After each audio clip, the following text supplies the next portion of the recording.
del amor de Dios. Vamos a tratar de comprender un amor incomprensible. Para esto vayamos a la primera carta de Juan, capítulo 4, versículo 7. Vamos a leer del versículo 7 al versículo 10.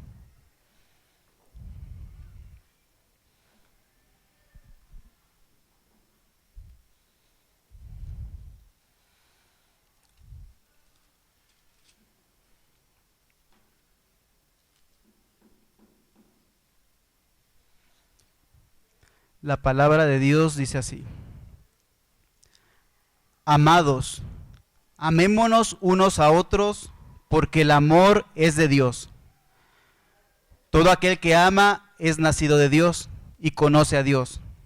El que no ama no ha conocido a Dios, porque Dios es amor. En esto se mostró el amor de Dios para con nosotros, en que Dios envió a su Hijo unigénito al mundo para que vivamos por Él. En esto consiste el amor, no en que nosotros hayamos amado a Dios, sino en que Él nos amó a nosotros y envió a su Hijo en propiciación por nuestros pecados. Oremos, hermanos. Padre Santo que estás en el cielo, estamos ante ti con un corazón desnudo. Tú conoces nuestros corazones, tú conoces nuestros anhelos, te pedimos perdón. Padre, te rogamos que tu palabra penetre en nuestros corazones y pueda ser transformado al contemplar tu glorioso amor, Señor. Y como acabamos de cantar hace un momento, que tu amor nos sea suficiente. Señor, que al escudriñar tu palabra, al estudiar acerca de este glorioso atributo, acerca de tu esencia amorosa, que nosotros podamos postrarnos delante de ti e ir en arrepentimiento y saber que no amamos como debemos amar, y que ese amor que has depositado en nosotros pueda ser manifestado, y que cada día podamos voltear a ver la cruz de nuestro Señor y Salvador Jesucristo para contemplar tu gracia y tu amor hacia tu pueblo. Señor, te damos gracias porque has sido bueno, porque tu misericordia ha sido manifestada cada día y cada mañana, porque estamos aquí delante de ti. Ayúdanos a adorarte y glorificarte con esto. En el nombre de Jesús, amén. Bueno, hermanos, hablaba de que este tema pudiera parecer muy sencillo, muy simple. Hablar del amor de Dios. Dios es amor. Sin embargo, al adentrarse en estudiar el amor de Dios, el glorioso amor de Dios, vamos a ver que realmente el amor de Dios es un amor incomprensible. El amor de Dios. Permítame poner el tiempo.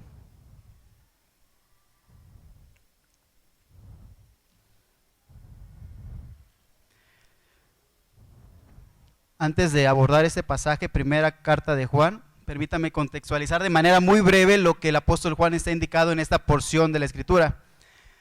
Al analizar esta primera epístola de Juan en su totalidad, podemos ver o podemos percibir un fin específico o uno de los fines principales.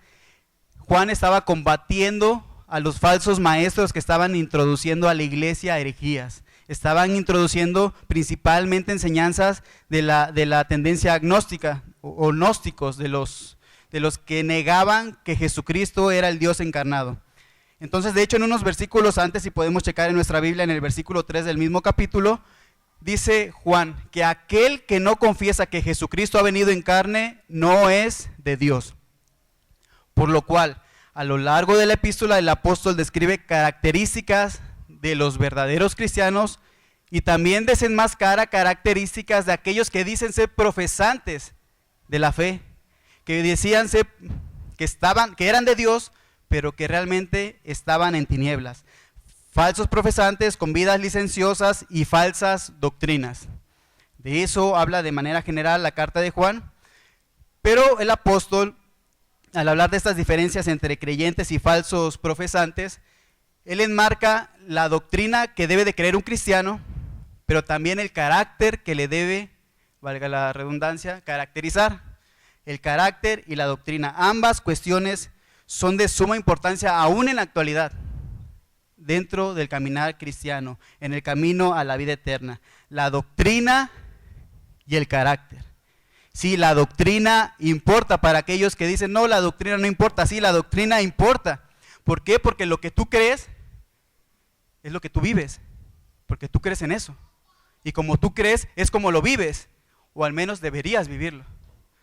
Entonces, esta doctrina correcta, es por eso que la doctrina correcta de Dios debe cambiar la manera en que nosotros vivimos nuestra vida cristiana. Y no es una mera suposición mía que yo digo, como ya tiene la sana doctrina, ahora puede entonces caminar o puede ser transformado, sino es lo que dice su escritura. Vemos que cuando vemos a Jesucristo en la palabra, que cuando vamos a su palabra, que cuando vemos sus atributos, que cuando le conocemos a Cristo como la máxima revelación, cuando hemos visto la gloria de Dios en la faz de Jesucristo, es entonces que nosotros somos transformados de gloria en gloria. Nosotros somos transformados al conocerle. Él nos santifica a través de su palabra, porque su palabra es verdad. Entonces Él nos transforma de gloria en la misma imagen por su Espíritu. Dice en esta misma carta del apóstol Juan, en la primera carta de Juan, en el capítulo 3, dice que sabemos que cuando Él se manifieste, seremos, ¿qué? Semejantes a Él.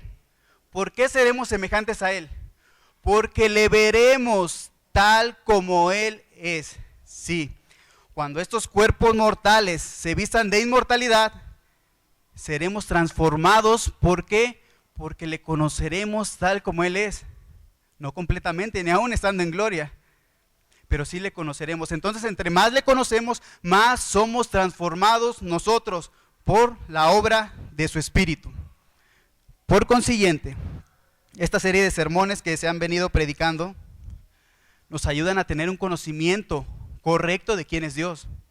El Dios santo, Dios omnisciente, Dios poderoso, justo, inmutable, supremo, fiel, poderoso, misericordioso, bondadoso y amoroso, como vamos a ver el día de hoy. Debe transformar nuestra manera de vivir, nuestra manera de caminar la vida cristiana. No cambios meramente externos. No cambios meramente externos, porque Él nos transforma de raíz con su palabra.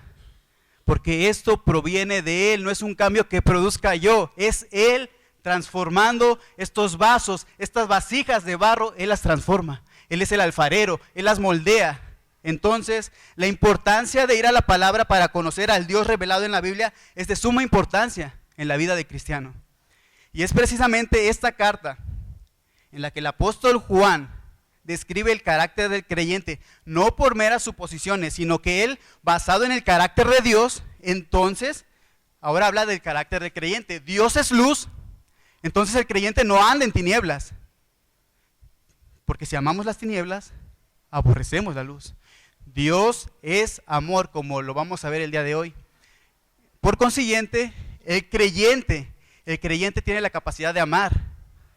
Él anda en amor. De hecho, nos manda, nos exhorta: amados, amémonos unos a otros. Es claro en este pasaje y a lo largo de la Biblia, es claro que la fuente de todo verdadero amor, ¿quién es? Dios. Él es el Dios de amor. Él es amor. Por lo que antes de hablar del mandamiento que dice aquí Juan, amémonos unos a otros, quisiera empezar hablando de la fuente de ese amor. Lo que nos lleva al primer punto de este tema: la naturaleza de Dios. ¿Qué dice primera de Juan, capítulo 4, versículo 8?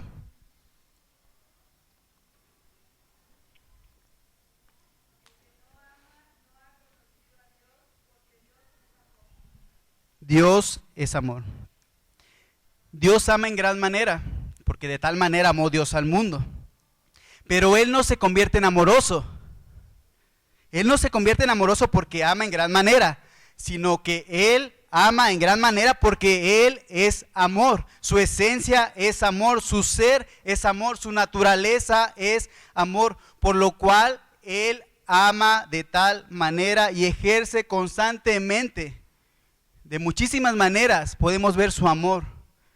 A Dios no podemos concebirlo sin amor, porque Él es amor, como dice aquí el apóstol Juan. Y vemos evidencia de que Él no se convierte en amoroso a lo largo del tiempo. Él desde la eternidad, Él ha sido amor. Ya que este amor se puede percibir, se puede ver que estaba activo en los miembros aún de la misma Trinidad, entre ellos antes de la creación, desde la eternidad pasada podemos ver. De hecho, Juan capítulo 1, versículo 1 dice: en el principio era el verbo era con Dios. La palabra que se utiliza ahí es la palabra de que había una comunión deleitosa, una comunión íntima entre el Padre y el Hijo. El verbo era con Dios. Juan capítulo 3, el mismo apóstol habla en el capítulo 3, versículo 35, el Padre ama al Hijo y todas las cosas ha entregado en su mano. Es decir, el amor entre Dios mismo, entre las tres personas de la Trinidad. En la oración sacerdotal, capítulo 17, versículo 24, dice: Padre, aquellos que me has dado, quiero que donde yo estoy, también ellos estén conmigo. ¿Para qué? Para que vean mi gloria que me has dado, porque me has amado desde antes de la fundación del mundo. Desde la eternidad pasada ha amado el Padre al Hijo. Dios es amor en su esencia, indicando así que este amor y esta entrega de honor no sucedió solamente en la cruz, sino desde la eternidad pasada ya había amor en Dios. Juan 14, 31. Mas para que el mundo conozca que amo al Padre, aquí vemos cómo el Hijo ama al Padre, cómo se expresa el amor del Hijo al Padre, y como el Padre me mandó, así hago. ¿Y qué hizo después? Así como el Padre me mandó, así hago. Y va a la cruz del Calvario a demostrar, porque el mero amor no es el simple hecho de decir que se ama uno a otro, sino que ellos en sí demuestran. Él entregó toda potestad, le da al Hijo toda autoridad, y el Hijo le ama siendo obediente. Juan 15, 9. Como el Padre me ha amado, así también yo os he amado, dice Jesús, permaneced en mi amor. Vemos que el amor de Dios hacia nosotros procede ¿de dónde? No sale de la nada, sino sale de Dios mismo, del amor del Padre al Hijo y del Hijo al Padre. Es que nosotros somos bendecidos, nosotros recibimos de ese amor, porque así como el Padre amó al Hijo, así también el Hijo nos ha amado, como dice en este capítulo 15, versículo 9 del Evangelio de Juan. Vemos que el amor de Dios hacia nosotros procede del amor de Dios a sí mismo. Y no es un amor egoísta. Porque alguien podría decir, Él se ama a sí mismo, pero Dios es Dios. Y Dios es amor y Dios no puede dejar de amar. En la oración sacerdotal también dice, como me amaste a mí, para que el amor con el que me has amado esté en ellos. Jesucristo pidiendo, rogando, para que ese mismo amor que hay en la Trinidad sea manifestado a su pueblo. No es casualidad. Dios se ama a sí mismo en perfecto amor. Y este es el origen del amor para con el hombre. Todo lo que Jesucristo hizo fue en respuesta y obediencia a lo que el Padre le dio. Le dio la autoridad para levantar muertos, para dar vida, para perdonar pecados, para establecer un juicio, para Él ejecutar el juicio. Le dio toda la honra, le dio toda potestad al Hijo. Es una muestra de su amor perfecto. Entonces podemos ver que Dios no empezó a amar. Dios es amor desde la eternidad. Ahora, dado que Dios es amor, cuando pensamos en el amor de Dios necesitamos pensar también en los demás atributos de Dios. Sí, porque sí, Dios es amor, pero Dios no solo es amor. No sé si queda claro esto, porque muchos podemos llegar a batallar. Dios es amor y dejar a un lado todo lo demás que es Dios. Dios es justo, Dios es santo. Podemos dejar a un lado la maravillosa esencia de su ser, sus atributos, y podemos pasar por alto cómo operan estos atributos, los demás atributos de Dios en el amor de Dios, en su esencia. Sí, Él es amor todo el tiempo. Miren, aún cuando manifiesta su ira, Él manifiesta amor. aun cuando manifiesta su ira para aquellos que pueden llegar a pensar, Dios es un Dios de amor, entonces Dios no se puede airar, pero aún en esa santa ira. Por desgracia en nuestra cultura, y debido a que nuestra cultura le resulta relativamente muy fácil creer que Dios es amor, de hecho aún los incrédulos creen que Dios es amor, hay nociones, hay propias ideas acerca de lo que es el amor. Hay nociones erradas, hay entendimiento errado de lo que es el amor. Ideas demasiado sentimentales, maleables o modificables acerca de qué es el amor de Dios. Aún dentro de la iglesia hay muchas veces errores al creer lo que es y lo que no es el amor de Dios. Y de que el deseo surge de convertir el amor de Dios en el amor como yo amo. No sé si hemos oído a lo mejor esta frase, o a lo mejor la hemos dicho. Un Dios de amor nunca sería, un Dios de amor nunca enviaría, un Dios de amor nunca castigaría, nunca enviaría personas al infierno, un Dios de amor nunca castigaría, pues Él es amor, un Dios de amor. Pero lo que está diciendo esta persona al preguntar esto, está diciendo que en realidad yo tengo mi propia idea de lo que es el amor y solo aceptaré que Dios ame a la manera que yo amo. Y sí, Dios es amor, pero vamos a ver cuál es el amor que Él manifiesta en su palabra. Porque esto suena soberbio el decir, Dios se tiene que ajustar a mi idea de lo que es amor para que Él pueda amar. Esto es algo soberbio. Entonces debemos dejar que nuestra idea del amor de Dios sea formada por su palabra. Volvamos entonces a nuestro texto base, Primera de Juan, capítulo 4, versículo 7.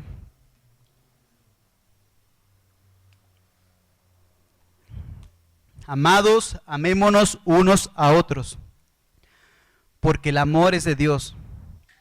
Todo aquel que ama es nacido de Dios y conoce a Dios.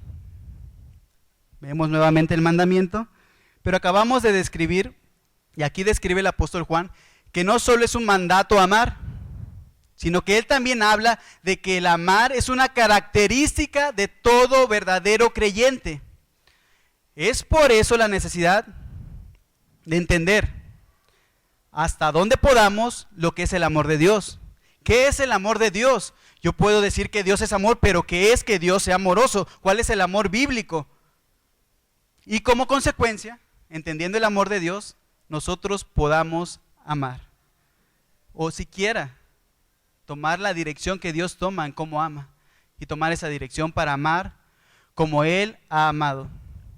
Entonces la cuestión no es si Dios ama o no ama, eso es claro, porque en la Escritura dice Dios es amor. Entonces la cuestión aquí es la comprensión acerca de lo que tenemos, que es el amor de Dios, que es el amor de Dios, y cualquier definición realmente se queda lejos de la plena comprensión de lo que es el amor de Dios. Dice un teólogo, Wayne Grudem, dice, el amor de Dios quiere decir que Dios se da eternamente a otros, pero vimos que también se da a sí mismo entre las tres personas de la Trinidad. Vimos entonces que el amor de Dios es un atributo que es darse a sí mismo desprendidamente por beneficio a otros, y este amor, este atributo de Dios muestra que es parte de su naturaleza, darse a sí mismo a fin del bienestar, del beneficio, del bien,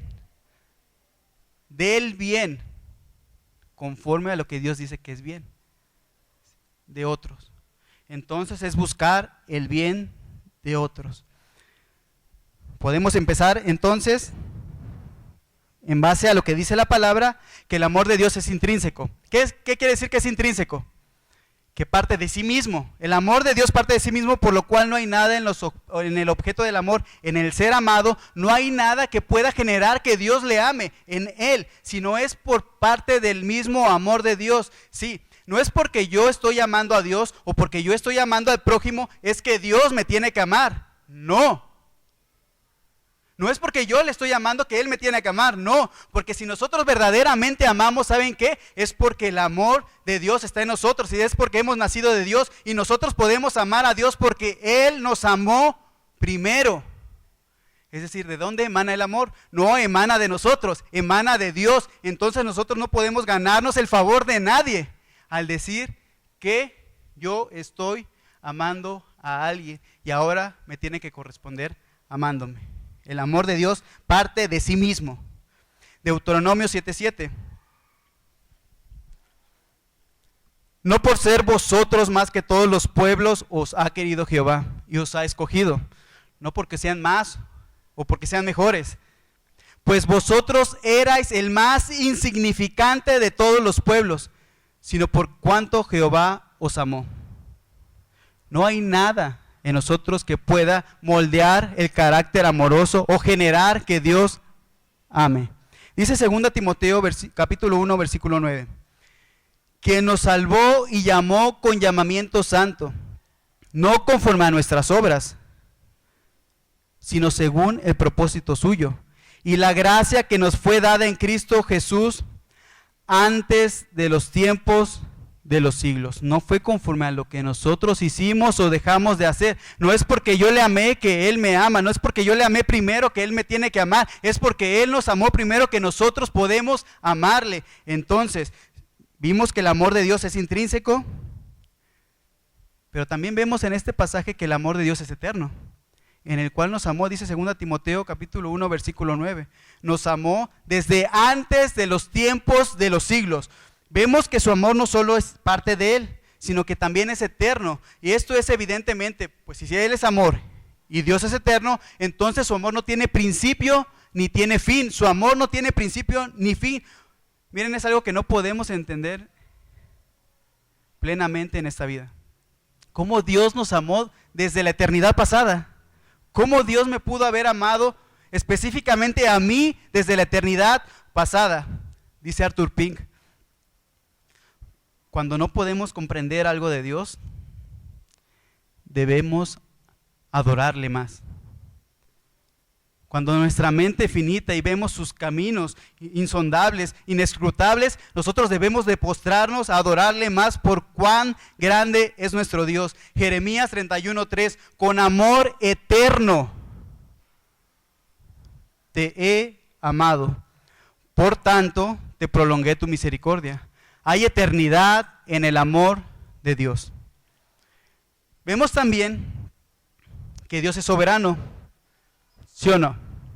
Por consiguiente, el amor de Dios es soberano, ¿sí? Su amor es parte de sí mismo. Su amor es eterno. Y su amor también es soberano. Eso lo vemos en este pasaje que acabamos de ver de 2 Timoteo. No según nuestras obras, sino conforme a su propósito. Es que Él nos llama. Romanos capítulo 9, versículo 13. Vemos una clara afirmación. El apóstol Pablo está citando: mas a Jacob amé y a Esaú aborrecí. Amó soberanamente a Jacob y aborreció a Esaú, gemelos, aún sin haber nacido, ni sin haber hecho bien ni mal. Miren, eran de los mismos padres. Alguien pudiera pensar, de hecho, no sé si ya lo he mencionado, en una ocasión estaba un gran predicador inglés, Spurgeon, estaba predicando acerca de la soberanía del amor en este pasaje, y al finalizar la prédica se acerca una señora y le dice: Spurgeon, pastor, yo no puedo entender eso que usted acaba de predicar. ¿Cómo es que a Jacob amó y a Esaú aborreció? ¿Cómo puede suceder eso? Yo no puedo entender esto. Spurgeon le dice: pues yo tampoco puedo entenderlo. Pero meditando, le pregunta a la señora: bueno, ¿qué parte del pasaje no puede entender? Pues no puede entender cómo aborreció a Esaú. Y dice Spurgeon: no, esa parte sí la puede entender. Lo que no puede entender es cómo amó a Jacob. ¿Cómo amó a Jacob? ¿Qué mérito? Acabamos de ver que no hay mérito alguno en que Dios ame. Todos se desviaron, todos se apartaron de Él, a la una se hicieron inútiles, no hay justo ni a un uno, no hay quien entienda, no hay quien busque a Dios. Todos decidieron vivir para su propia gloria desde que cayó Adán. No hay mérito alguno en que Dios ame soberanamente. Y nos cuestionamos: ¿pero por qué no ama todo el mundo? ¿Y por qué no todos se salvan? Realmente, cuando entendemos la condición de nosotros antes de venir a Cristo, nosotros podemos entender realmente que no hay mérito para que Dios nos ame. No hay mérito alguno. Pero Dios en su soberanía nos rescata de la esclavitud del pecado, nos saca de las tinieblas y nos trae a su luz admirable. Entonces, cuando entendemos esto, ¿por qué me has amado a mí? Mas a Jacob amé y a Esaú aborrecí. El mismo pasaje en el versículo 11 dice, pues no habían nacido aún, ni habían hecho aún ni bien ni mal, pero para que el propósito de Dios conforme a la elección permaneciese, no por las obras, sino por el que llama. Es su propósito. Su amor es soberano. Nada ni nadie fuera de él mismo puede regular su amor, porque no hay mérito en que ame a la creación. Él ama y adopta a sus hijos según el puro afecto de su voluntad, como lo dice Efesios capítulo 1, versículo 5, según el puro afecto de su voluntad. Entonces, su amor parte de él, su amor es eterno, su amor es soberano, pero también su amor es inmutable. ¿Qué quiero decir con esto? Inmutable es que no cambia. Dice Santiago 1:17, que en él no hay mudanza ni sombra de variación. Muchas personas llegan a creer o cometen el error de creer o asumir que en la encarnación de Jesucristo hubo un punto de quiebre, un punto de cambio en el carácter de Dios. Que cuando vino Jesucristo, el Dios revelado en el Antiguo Testamento, un Dios que manifestaba su ira, ahora en el Nuevo Testamento ya no manifiesta su ira, ahora se ha convertido en un Dios de amor. Sin embargo, hemos visto que Él ama desde la eternidad pasada y hemos visto que Él sigue airado con el pecado, pues Él sigue siendo santo, santo, santo, por lo cual Él sigue aborreciendo el pecado y Él está airado aún contra el pecado. No podemos decir que el Dios del Antiguo Testamento no es el mismo que el Dios del Nuevo Testamento, porque entonces estaríamos transgrediendo su atributo de inmutabilidad y Él es perfecto. Hay un grupo de teólogos liberales que hablan acerca de esto y que respaldan esto. Sin embargo, sabemos que Dios es perfecto, ¿sí o no? Ellos hablan que Dios va cambiando y va siendo perfecto. Si nosotros decimos que Dios cambia y un Dios perfecto que ha sido perfecto desde la eternidad, entonces nosotros estaríamos diciendo que antes no era perfecto y que ahora se está convirtiendo en perfecto. Y cada vez que cambia, entonces se va perfeccionando y entonces Él no es perfecto. ¿Sí vemos esto? Él es perfecto y Él es inmutable. En Él no hay sombra ni mudanza de variación. Hemos visto entonces y vemos en su palabra que dice, porque yo, el Señor, no cambio, lo dice en Malaquías 3:6, y también dice que Él es el mismo ayer, hoy y siempre. Dios es amor desde ayer, desde la eternidad, es hoy amor y Él será amor siempre. Y como lo mencionamos, Él es amor, pero también es santo. Él no deja de un atributo, ahora me voy a poner el atributo del amor, ahora me voy a poner el atributo de la santidad, de la justicia, de la ira. No, Él sigue siendo completo y todos sus atributos son manifestados cuando Él obra, Él es perfecto. Entonces, Él sigue siendo santo, por lo cual su amor es santo. Y aquí viene una paradoja, una aparente contradicción. Dios es santo, Dios es amor. Si Dios es amor, ¿por qué odia el pecado? El odio al pecado no prescinde o no deja a un lado que Dios sea amor. Muchas personas no pueden entender cómo un Dios de amor puede ser al mismo tiempo un Dios que castiga a pecadores. Pero la ira de Dios no es incompatible en absoluto con su amor, sino que la ira, aún la ira emana de su amor. ¿Pero cómo? La ira de Dios, aún la ira emana de su amor. Un ejemplo. Alguien que ame a los niños, o bueno, nosotros amamos a nuestros hijos, los que somos papás. Nosotros entendemos que nuestro amor es limitado y no se compara con el amor de Dios. Pero nosotros cuando amamos, cuando vemos que a nuestro hijo, que a esa persona que amamos, se le está dañando, o vemos a violadores que violan niños, cuando vemos cómo se les agrede, el maltrato infantil, realmente uno no puede permanecer indiferente si realmente ama. Si uno realmente ama, tiene un ser amado, uno no puede permanecer indiferente porque entonces no estaría amando a ese ser amado.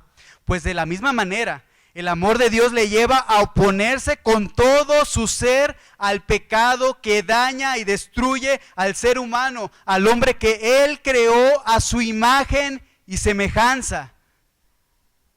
Sí, Él aborrece el pecado, porque Él destruye, eso destruyó y ha destruido y sigue destruyendo al hombre que Él creó y que hay imagen y semejanza en el hombre creado.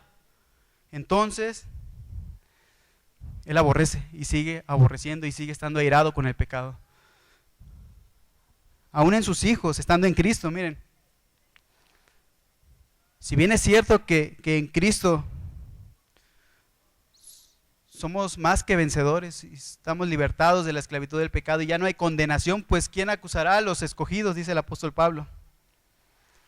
Pero aún a sus hijos, cuando Dios le está santificando y le está apartando del pecado, Dios tiene que obrar. Y Dios al que ama, disciplina. Y a sus hijos los ama. Entonces a sus hijos disciplina. Cuando les santifica, le va quitando, le va puliendo todo eso que no se parece al carácter de Jesucristo. Por otra parte, también debemos enmarcar que su amor es benigno. El amor y favor de Dios son inseparables. El amor y el buscar el bien. El buscar el bien del objeto del amor conforme a los propósitos de Dios. No buscar que te sientas bien, sino buscar el bien conforme al propósito de Dios. Miren, hermanos y amigos, nuestro Señor ni siquiera retira completamente su amor del pecador en su estado actual pecaminoso. Sí. Aún siendo enemigo de Dios, aún cuando la ira de Dios está sobre él, aún y en eso aparta su amor, derramando en él la gracia común. Una gracia común, dice Mateo 5, dice Jesús, Él hace salir el sol ¿sobre quiénes? Sobre buenos y malos. ¿Y hace llover sobre quiénes? Sobre justos e injustos.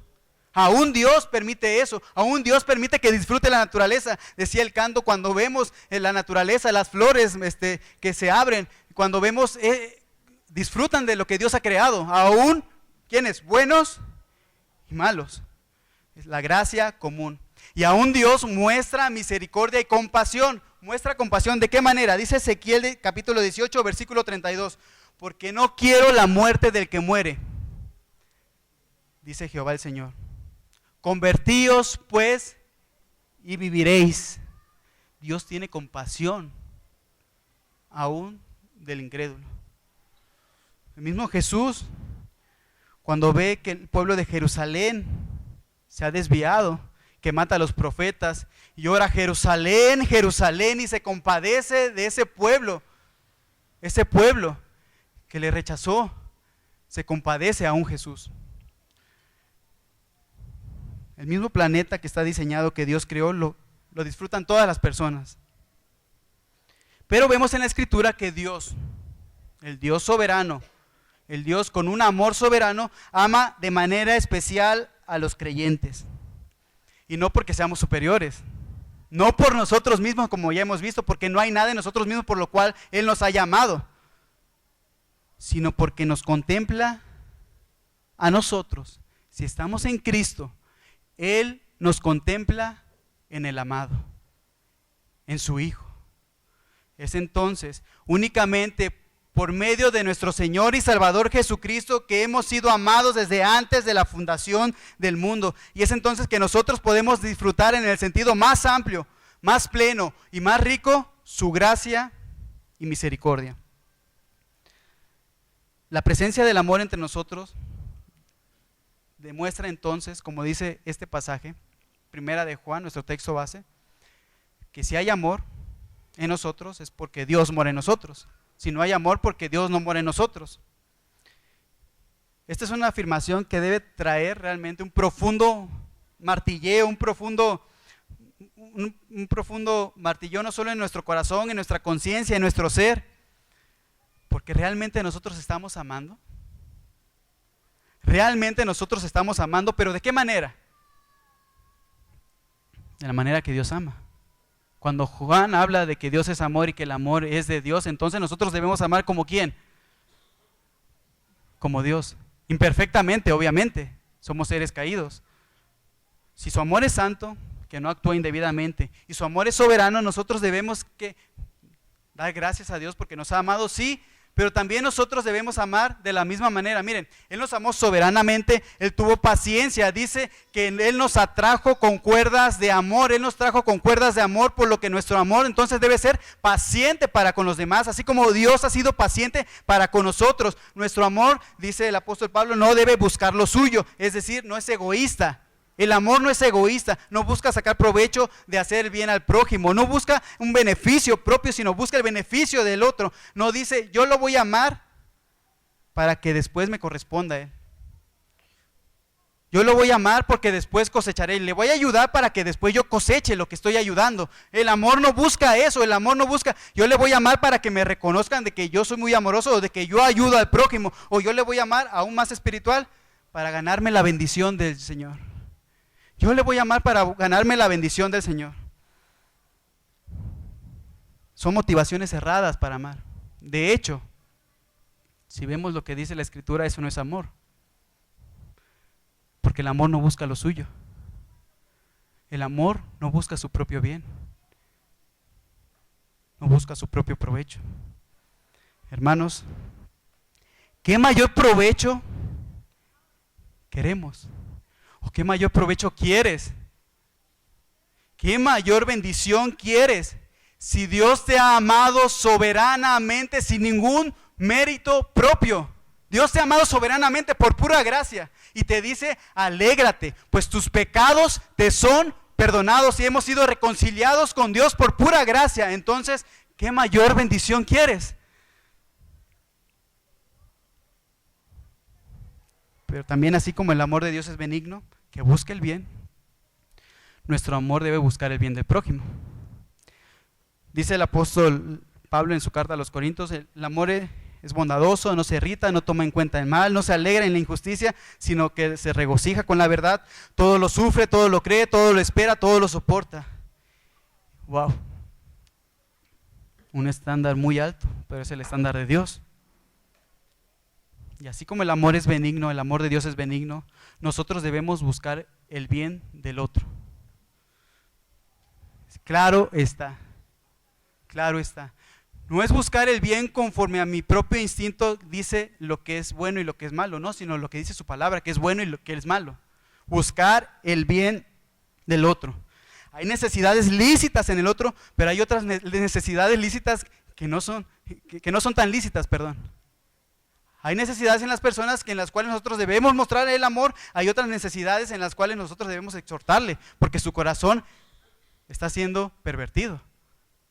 Entonces nosotros debemos buscar el bien del prójimo y debemos tener claro que no hay mayor bienestar para el hermano, que no hay mayor bien que le podamos hacer, que él pueda crecer a la imagen de nuestro Señor Jesucristo, que el carácter de Cristo pueda crecer en él. Sí, eso lo produce Dios, pero yo como hermano le puedo animar, le puedo exhortar en ocasiones a que se aparte de esa práctica pecaminosa para que él pueda crecer a imagen y reflejo de nuestro Señor Jesucristo.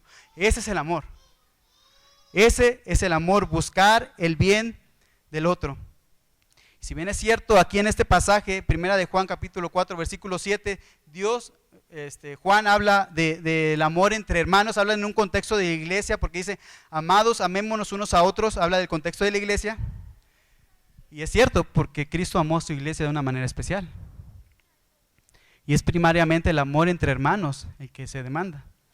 Pero en la Biblia también vemos que no solo es eso.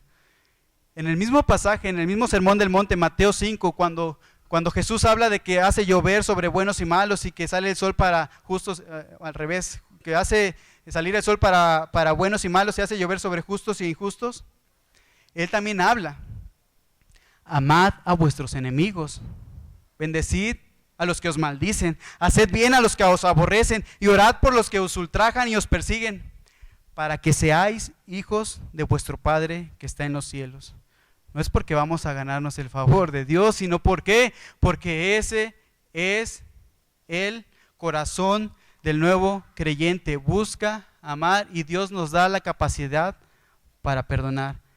Sí, buscar el bien de aquellos que aún que no son nuestros amigos, de hecho, que son nuestros enemigos, aún de aquellos que son incrédulos, ¿sí? Y de igual manera hay cuestiones lícitas en las que debemos mostrar el amor, pero también debemos reconocer y debemos no perder de vista que el mayor bien que podemos buscar para aquel que no conoce a Cristo, ¿cuál es?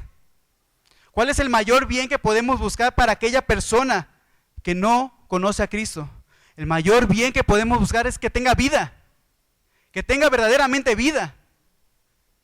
Es por eso la necesidad de la predicación del Evangelio, que es el poder de Dios para salvar. Muchas veces no entendemos esto, o no entendemos cómo Dios nos ha amado, o nos creemos merecedores del amor de Dios. ¿Y cómo lo reflejamos? ¿O por qué uno puede llegar a decir eso? Lo reflejamos diciendo: no, pues no, yo no quiero amar a aquel hermano, aquel por quien Cristo murió y perdonó sus pecados. Yo no quiero amarlo, yo no quiero amarle a él, yo no quiero amarle a ella, porque no se lo merece. No se lo merece porque me hizo mal, porque me cae mal, no se merece ni mi saludo, o ni me pongas a orar por ella o por él, porque no merece mis plegarias. ¿Cómo yo voy a orar por esa persona? Dios nos manda aún a nuestro enemigo, aquel que no te cae bien. Estamos hablando en el contexto de la iglesia, aún aquella persona que es pecadora como tú, a amarla, porque Cristo ya perdonó sus pecados y Él es cristiano.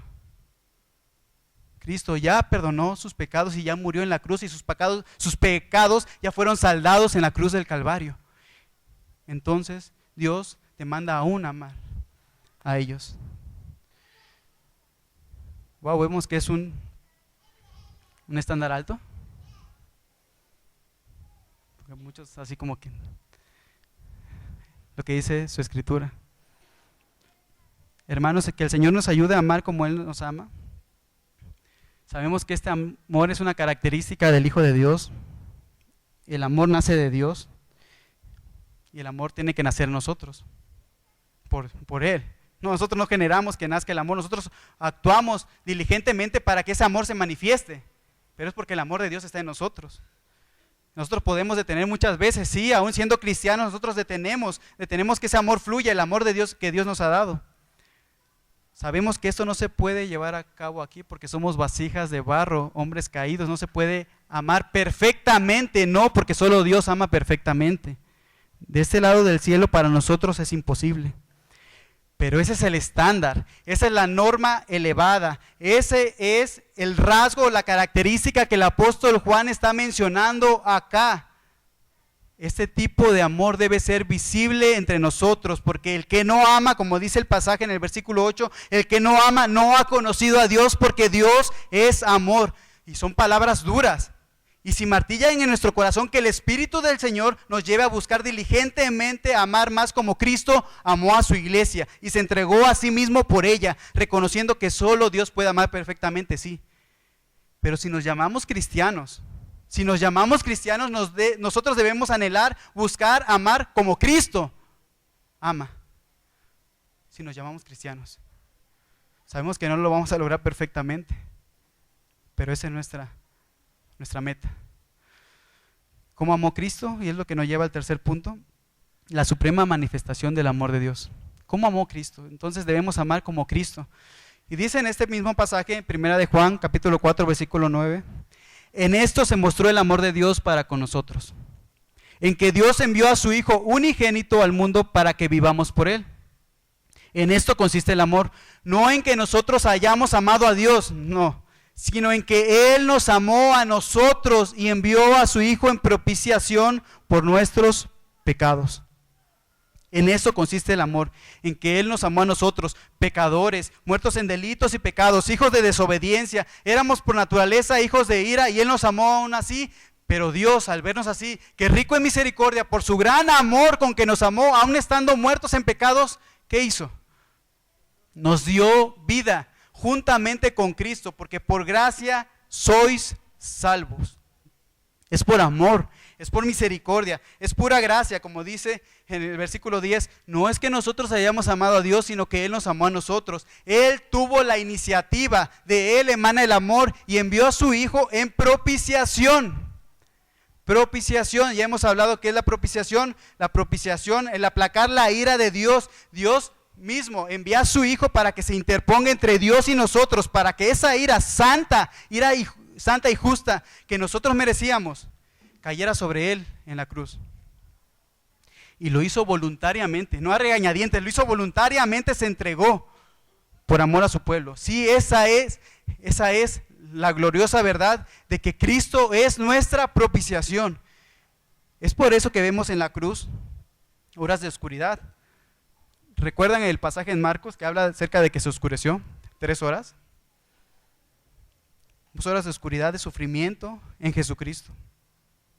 Fue un real sufrimiento, no fue un aparente sufrimiento. Va mucho más allá de lo físico. Sí, vemos un sufrimiento físico realmente asombroso, pero va más allá del sufrimiento físico. Tanto que dice, Elí, Elí, lama sabactani, Dios mío, ¿por qué me has desamparado? ¿Por qué me has abandonado? En unas versiones dice, ¿por qué me has rechazado?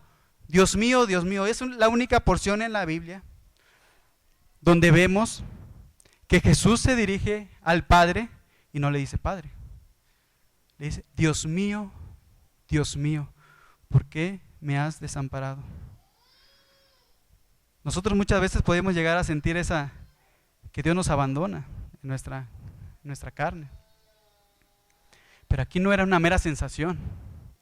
El Padre realmente había abandonado al Hijo en la hora más oscura de la humanidad. Sí, el abandono no fue una mera sensación. Es interesante ver esto y es de suma importancia ver esto. Esa comunión deleitosa que había desde el principio, de la que hablamos en Juan 1:1, esa comunión deleitosa, íntima y perfecta que había entre el Padre y el Hijo. En el principio era el Verbo y el Verbo era con Dios, se rompe en esa hora de oscuridad. Mas Jehová cargó en él el pecado de todos nosotros. Dice el profeta Habacuc que él es muy limpio de ojos y no puede ver el mal. La ira de Dios estaba sobre él, porque Jehová cargó en él el pecado de todos nosotros. Ese es el centro, ese es el corazón del evangelio. Al que no conoció pecado, por nosotros le hizo pecado. ¿Quién le hizo pecado? Dios le hizo pecado para que nosotros fuésemos hechos justicia de Dios en él. Y es en ese momento, el Dios perfectamente santo, el Dios perfectamente justo, que no pudo tener comunión con su Hijo. Necesitamos dimensionar esto. El grande precio que tuvo que pagar Jesucristo en la cruz. Él sufrió el infierno que nosotros merecíamos por nuestras transgresiones. Ese es el Dios en el que creemos. Un Dios de amor que se manifestó ¿en quién? En Jesucristo. El que no escatimó ni a su propio Hijo, sino que lo entregó por todos nosotros. Romanos 8:32. Recordemos que es el amor de Dios el que impulsa toda esta obra. El Calvario, la cruz del Calvario es la suprema manifestación del amor divino. Como cristianos, siempre que estemos tentados a dudar del amor de Dios, como cristianos, tenemos que ir al Calvario. Tenemos que voltear a ver la cruz, viendo al justo morir por los injustos, que no quepa duda que Jesucristo es la máxima expresión del amor de Dios. Hay abundante motivo para confiar en Dios y para soportar con paciencia la aflicción que viene de Él. Hay suficiente motivo. Cristo era el amado del Padre, miren, y aún siendo el amado del Padre, Él no estuvo exento de aflicción, no estuvo exento de dolor. Vemos en la cruz, pero no solo en la cruz, no estuvo exento de dolor físico. En lo terrenal, en pobreza, afrenta, persecución, sufrió de hambre, sufrió de sed, escupido, herido. Y el amor de Dios estaba ahí, aún pasando por todo eso. Si usted ha creído en Jesucristo como su Señor y Salvador y ha ido en arrepentimiento a Él, no dude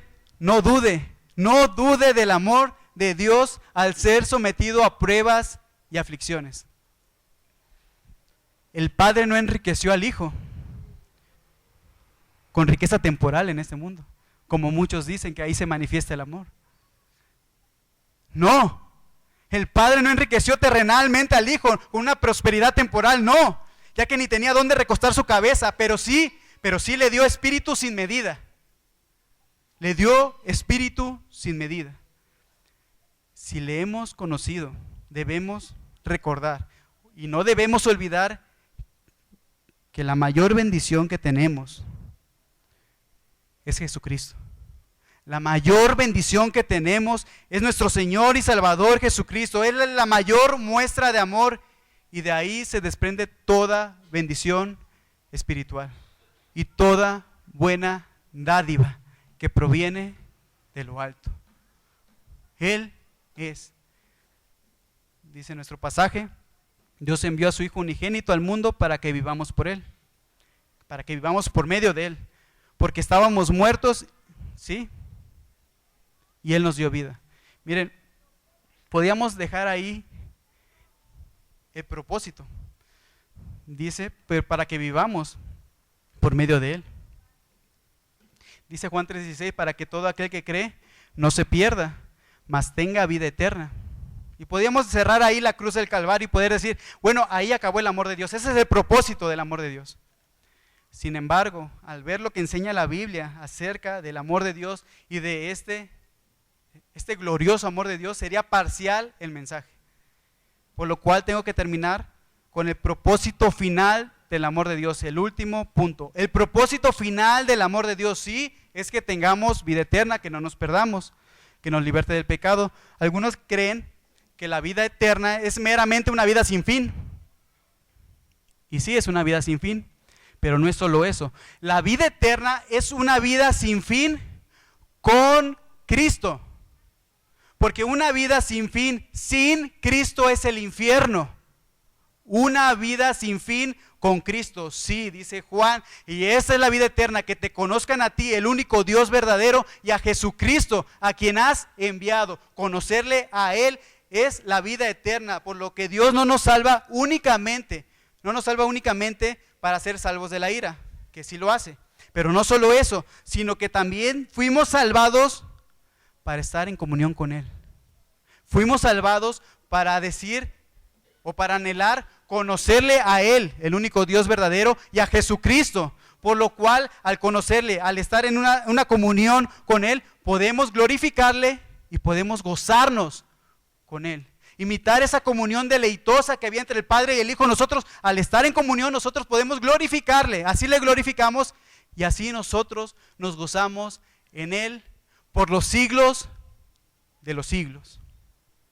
Por lo que Dios no solo nos salva para que podamos estar libres de su ira, aunque eso es muy cierto, pero debemos entender que en última instancia Dios nos salva para glorificarse a sí mismo, sí, no para darle la gloria a la criatura, sino para que a Él sea la gloria, porque así Él se glorifica, para que nosotros podamos glorificarle a Él. Para eso fuimos rescatados de la esclavitud del pecado. Lo dice el apóstol Pablo en su carta a los Efesios, capítulo 1.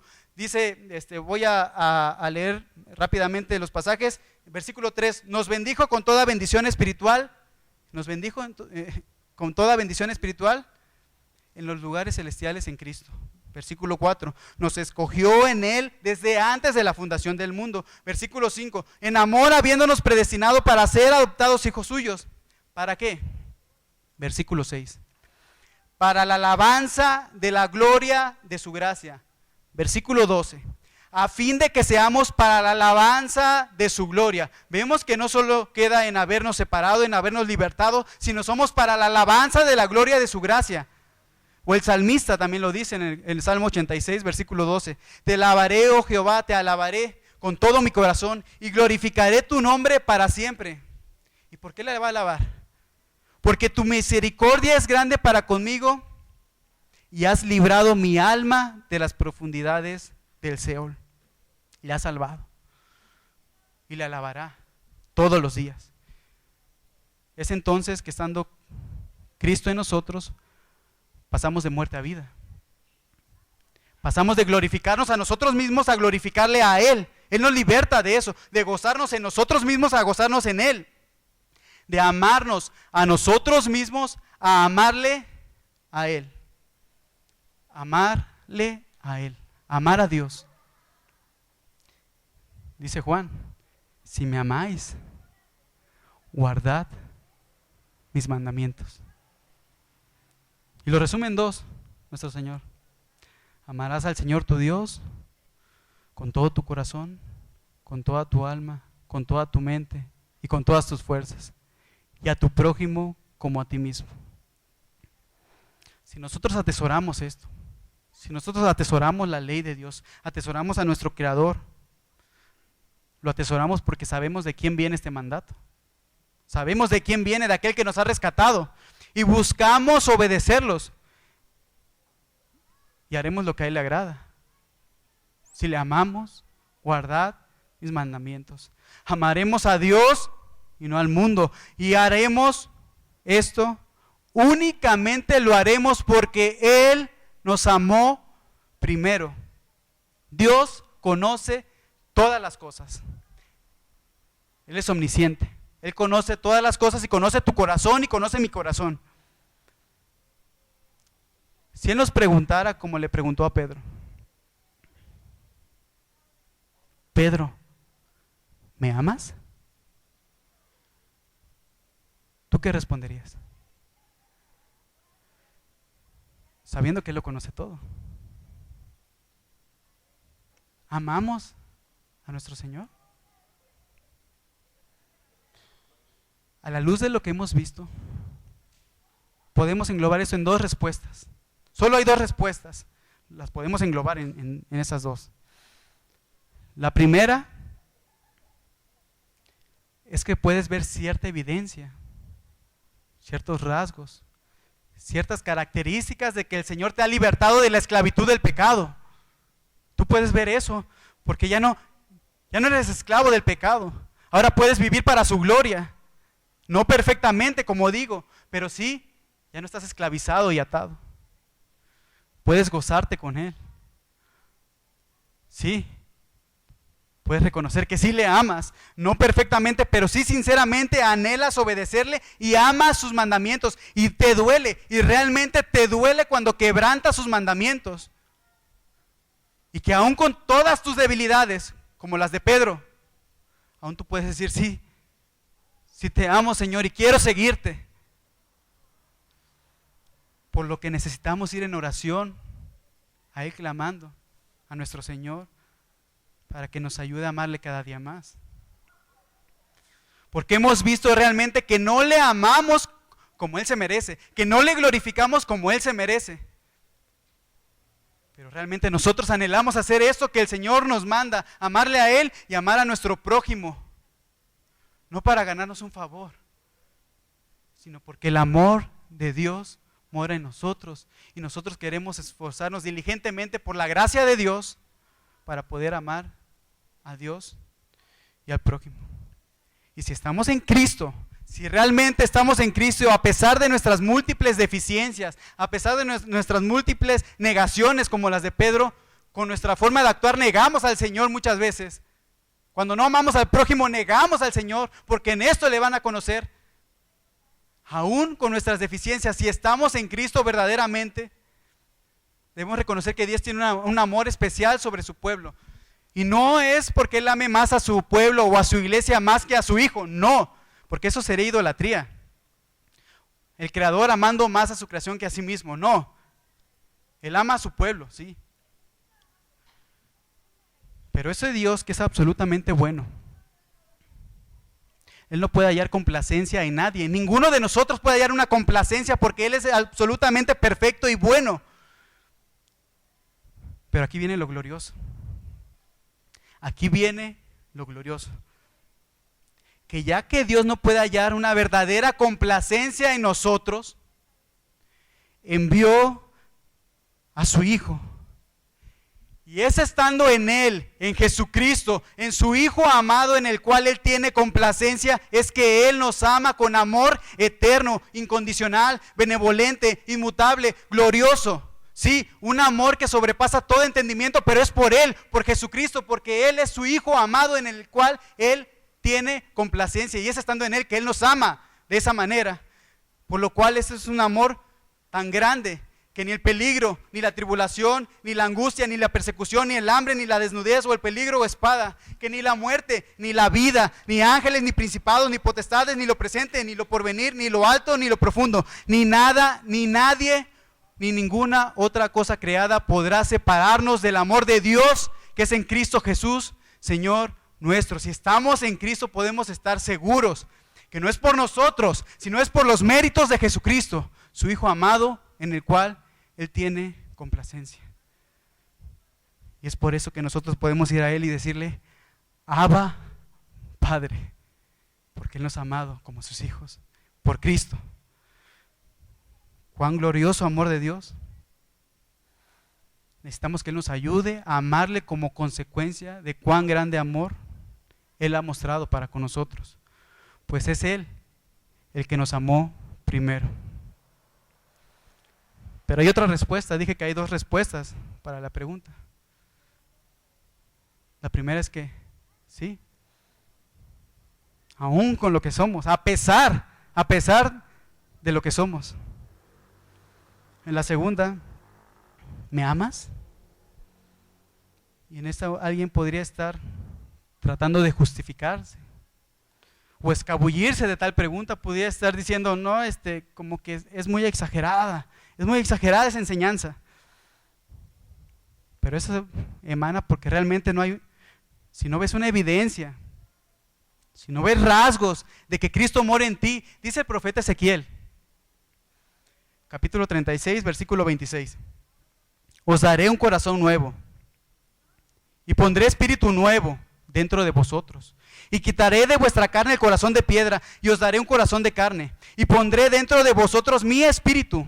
Y Él hará que andemos en sus estatutos y que guardéis sus preceptos y los pongamos por obra. Él pone un nuevo corazón. Y si no vemos esto, que realmente no tenemos un nuevo corazón, y en verdad amamos más las tinieblas que en la luz, no hay un punto medio, o amas la luz o amas las tinieblas, porque si amamos la luz, aborrecemos las tinieblas, pero si amamos las tinieblas, aborrecemos la luz y la aborrecemos a Él, nuestro Creador, nuestro Hacedor, aún aquel que no le quiere reconocer es su sustentador. Juan 3:36, el que cree en el Hijo tiene vida eterna, pero el que rehúsa creer en el Hijo no verá la vida, sino que la ira de Dios está sobre él. Sí, el Dios de amor aún se aira con el pecado, pero cuán glorioso es que Cristo es la propiciación de nuestros pecados. Por lo que, mi amigo, hoy es tiempo de ir a los pies de Jesucristo, si aún no has creído en Él. Hoy es el día para ir en arrepentimiento, porque has visto que realmente tu corazón está en contra de Dios. Hoy es día que te vuelvas a Él, que vayas en arrepentimiento a Él y que pongas tu confianza solo en Cristo, porque solo Él salva, solo en Jesucristo como tu Señor, el Kyrios, el supremo en autoridad, sí, aquel que debe gobernar tu vida, no tú, para tu propia gloria, no para su gloria, el supremo en autoridad, Dios mismo, para que pongas tu confianza en Él, en su justicia perfecta, siendo Él la paga de nuestros pecados. Porque en la cruz del Calvario, si nosotros creemos de Él, en Él. Él es nuestra propiciación para perdón de pecados. Que le reconozcamos como nuestro Salvador, como nuestro verdadero y suficiente Salvador, porque no hay otro. Que pongamos nuestra esperanza en Él, que al morir en la cruz, Él nos ha rescatado de esa condenación eterna. Es por Cristo, únicamente por Él. Dios mismo, la segunda persona de la Trinidad, se encarnó y vimos su gloria, gloria como del unigénito. Caminó entre nosotros, vivió esa vida perfecta que ni tú ni yo podemos vivir. Él la vivió y es en su justicia que nosotros somos aceptados en el amado. Él murió y resucitó al tercer día y que está sentado a la diestra del Padre y que gobierna y que sigue gobernando con poder y con gloria, y a Él sea la gloria y toda la honra por los siglos de los siglos. A Él sea la gloria. Solo en Cristo es que podemos nosotros verdaderamente amar a Dios. Si estás en Cristo no puedes amar a Dios. Necesitas estar en Cristo. Porque si no le aborreces, porque amas más las tinieblas que la luz. Y es entonces cuando podemos amarle, que podemos decir como el salmista: te alabaré, oh Jehová, Dios mío, con todo mi corazón, y te glorificaré tu nombre para siempre, porque tu misericordia es grande para conmigo, y has librado mi alma de las profundidades del Seol. Nos ha salvado. Oremos, hermanos.